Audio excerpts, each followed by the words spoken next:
Hello everyone, आप सभी का हमारे चैनल पे स्वागत है।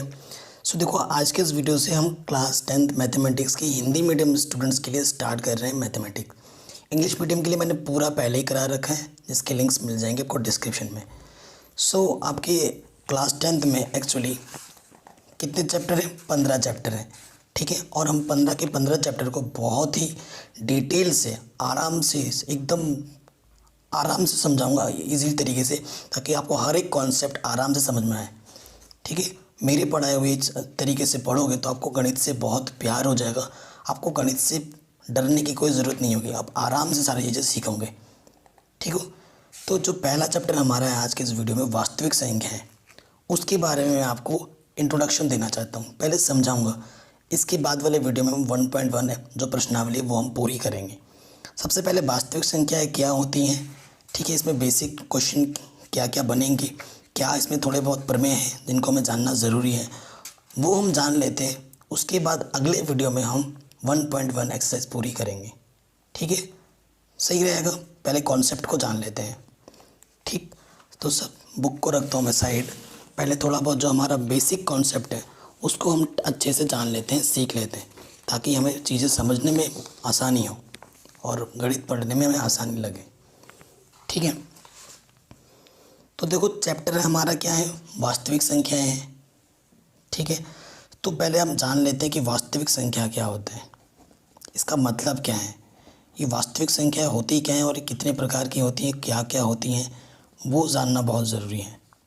क्योंकि हम गणित को सिर्फ पास होने के लिए नहीं पढ़ना चाहते हैं, हमें गणित सीखना है कि गणित ये होती क्या चीज़ है। पास होना अलग बात है, गणित को जानना अलग बात है, ठीक है। रट्टा मारना नहीं होता गणित। तो देखो, दो प्रकार की संख्याएं होती हैं, एक होती है वास्तविक संख्याएं, ठीक है, होती है। एक होती है अवास्तविक संख्याएं, जिसे हम अंग्रेजी में इमेजिनरी नंबर्स बोलते हैं, काल्पनिक संख्याएं। काल्पनिक संख्याओं के बारे में कक्षा 11 के गणित में आप सीखोगे, ठीक है। लेकिन कक्षा 10 में आप वास्तविक संख्या के बारे में मैं आपको बताता हूँ। वास्तविक संख्याओं में देखो क्या क्या आ जाता है, आपके बहुत से नंबर्स होते हैं। अगर मैं इसको बांटूँ, पहला अगर मैं बोलूँ तो जैसे पूर्णांक हो गए। पूर्णांक आप जानते हो, पूर्णांक कैसे होते हैं? डॉट डॉट करके -3, -2, -1, 0, 1, 2, 3, ऐसे ऐसे नंबर आगे बढ़ते रहते हैं। पूर्णांक हो गया, ठीक है। इसमें परिमेय संख्या आ जाता है, इसमें क्या आ जाएगा? परिमेय संख्या। इसमें क्या आ जाएगा? इसमें अपरिमेय भी आ जाता है, अपरिमेय संख्या। मतलब सभी नंबर्स आते हैं इसमें कुल मिला के। भिन्नात्मक, परिमेय संख्या, पूर्णांक, दशमलव की संख्या, सभी संख्याएं इसमें आ जाती है। सिर्फ किसको छोड़कर? जो काल्पनिक संख्याओं को छोड़कर। अगर मैं आपको थोड़ा बहुत हिंट दूँ काल्पनिक संख्याएं क्या होती हैं, सो आपको पता चल जाएगा। अगर आपसे बोला जाए कि x² + 4 को सरल करके x का मान निकालो, तो आप क्या करोगे? +4 को उधर ले जाओगे, -4 हो जाएगा, और यहाँ आप अंडर निकालोगे, और आप बोलोगे कि सर ये -4 का तो अंडर नहीं निकलता है, यही बोलोगे ना। एक्चुअली यही होता है काल्पनिक संख्याएं। इन संख्याओं को छोड़कर सभी संख्याएं हमारी वास्तविक संख्याएं होती हैं, और इसका भी मान निकल सकता है। अगर मैं बोलूँ तो आप बोलोगे सर वो कैसे? तो देखो, ये चीज़ कक्षा 11 में है, लेकिन मैं थोड़ा बहुत हिंट दे देता हूँ कि जो √-1 का मान होता है ना, वो I² होता है। क्या होता है? I²। और यही I को हम आयोटा बोलते हैं, और I मतलब इमेजिनरी नंबर, वाह, काल्पनिक संख्या है, ठीक है। और ये कक्षा 11 में है। तो देखो, 4 को मैं 4 × -1 लिख सकता था। ये आपके सिलेबस में नहीं है, मैं थोड़ा जानकारी के लिए बता रहा हूँ। I² और रूट से बाहर निकालोगे, 4 का क्या होता है? 2, और I का क्या होता है? I² बाहर आके क्या हो जाएगा? I, प्लस माइनस, है ना।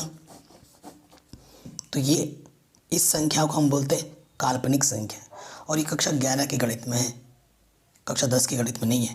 तो सबसे पहली चीज़ क्या है? वास्तविक संख्या क्या होती है? वो संख्याएं जिनमें काल्पनिक संख्याएं नहीं होती, उस संख्या को हम वास्तविक संख्या बोलते हैं। और इसमें सब आ जाते हैं, √3, √2, 1/2, माइनस के पॉइंट में सभी संख्याएं, दशमलव संख्याएं, सभी संख्याएं आती हैं, सिवाय काल्पनिक संख्याओं को छोड़कर। तो ये चीज़ आई समझ में हमारे पास कि वास्तविक संख्याएं क्या होती हैं।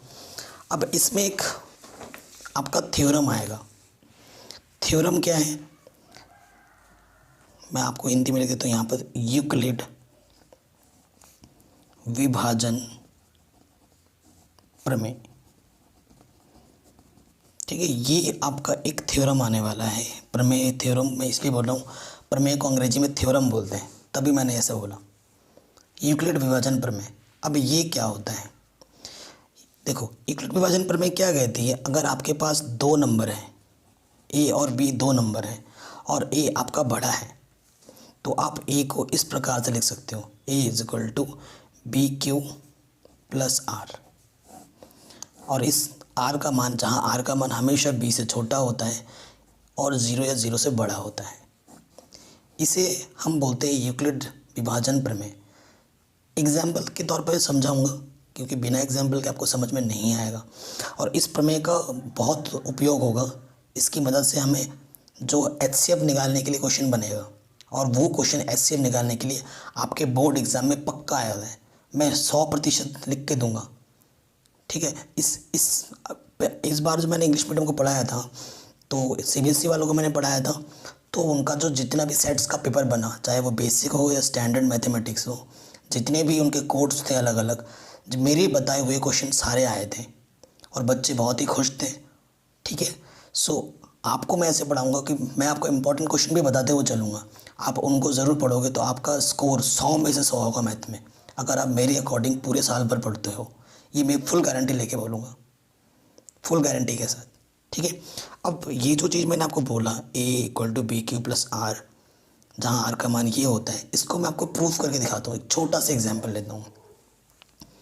देखो मैंने एक नंबर ले लिया 7, एक नंबर ले लिया मैंने 3। ये हमारा क्या है, ए है, ये हमारा क्या है, बी है।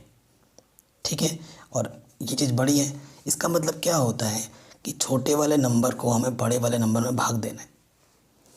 तो कितनी बार जाएगा, 3 दूनी 6, घटाते हैं भाग देने के बाद, तो शेषफल 1 बचा, 3 से छोटा हो गया, भाग नहीं दे सकते। एक्चुअली यही है, देखो यहाँ पर ए की जगह पर 7 है, बी की जगह पर 3 है, क्यू का मतलब होता है गुणनफल जो आया है आपका, यहाँ 2, और आर, ये हमारा आर होता है, रिमाइंडर बोलते हैं अंग्रेजी में, शेषफल यहाँ 1। तो ये हमारा क्या है, ए, ये हमारा क्या है, बी, ये हमारा क्या है, क्यू, और ये क्या है हमारा आर। सो जो आर होता है जिससे आप भाग दे रहे हो, उससे हमेशा छोटा होगा, या तो ज़ीरो होगा या ज़ीरो से बड़ा होगा, लेकिन हमेशा जिससे आप भाग दे रहे हो उससे हमेशा कम ही रहता है। ठीक है, यही तो बोल रहा था। तो देखो 3 से भाग दिया तो आर कितना है, 1 आया। ठीक है, तो इस प्रमेय को हम बोलते हैं यूक्लिड विभाजन प्रमेय। ठीक है, अब ये प्रमेय आपके बुक में दिखे हुए है, मैं आपको दिखा देता हूँ मैंने। ठीक है, वास्तविक संख्या हम जान गए थे, देखो ये सिलेबस है आपका यूक्लिड विभाजन प्रमेय का। फिर आपको बताते हैं अंकगणित के आधारभूत प्रमेय। ठीक है, इसको भी मैं बता देता हूँ कि ये क्या होता है, आधारभूत प्रमेय क्या होती है, इसको भी हम जान लेते हैं।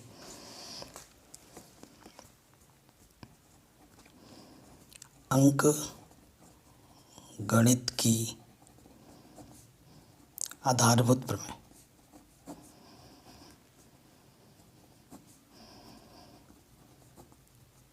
इसका मतलब क्या होता है, ये क्या कहना चाहती है ये शब्द, ये वाक्य का मतलब क्या हुआ।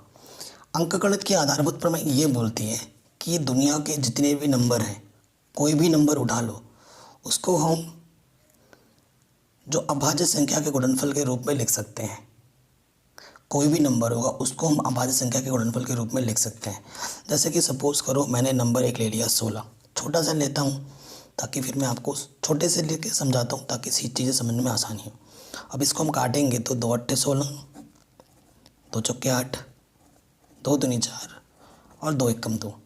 ये 2 क्या हैं, अभाज्य संख्या हैं। तो आधारभूत प्रमेय क्या कहती है, कोई भी संख्या लें उसको हम अभाज्य संख्याओं के गुणनफल के रूप में लिख सकते हैं। तो 16 को मैं क्या लिख सकता हूँ, 2 गुणा 2 गुणा 2 गुणा 2, और ये 2 ये 2 ये 2 ये 2, ये कैसी संख्या है, अभाज्य संख्या। अभाज्य संख्या किसे कहते हैं, जो सिर्फ खुद के पहाड़े में होती है, किसी और के पहाड़े में नहीं होती है, उसे हम अभाज्य संख्याएं बोलते हैं। ठीक है, तो ये चीज़ें थी हमने जान ली हैं।